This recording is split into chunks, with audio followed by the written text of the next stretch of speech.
In our introduction to the keyboard, we discovered that if a standard piano can produce 88 distinct pitches, it needs only 12 pitch classes to do so.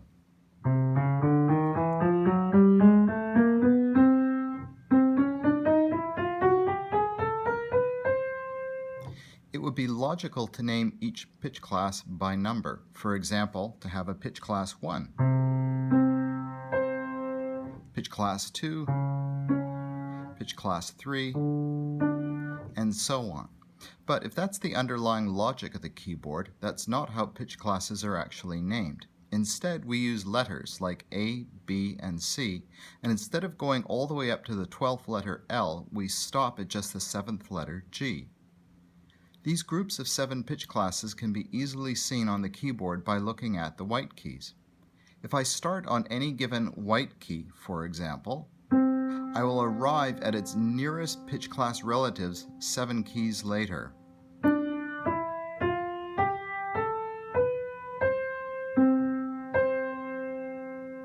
The white keys on a keyboard therefore correspond with the pitch classes A through G and make a distinctive pattern that we can observe in relation to the black keys.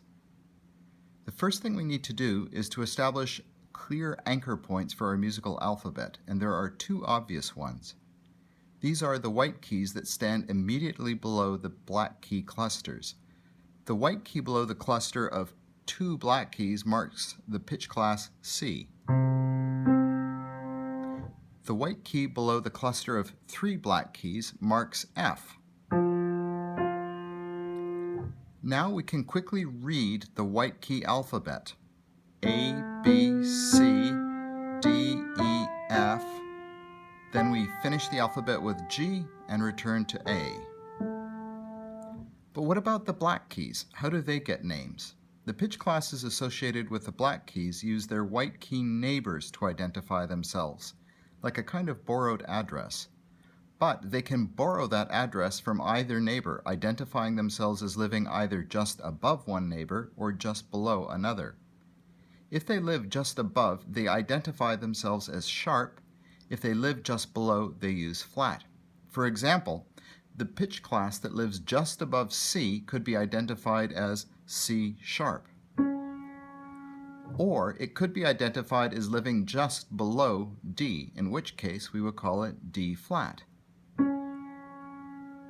The result is that each of the pitch classes associated with a black key has at least 2 addresses that it can be identified by: C sharp or D flat, D sharp or E flat, F sharp or G flat, G sharp or A flat, and A sharp or B flat.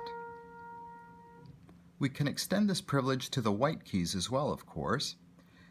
B could be identified as C flat, or C could be identified as B sharp. E could be identified as F flat, or F could be identified as E sharp.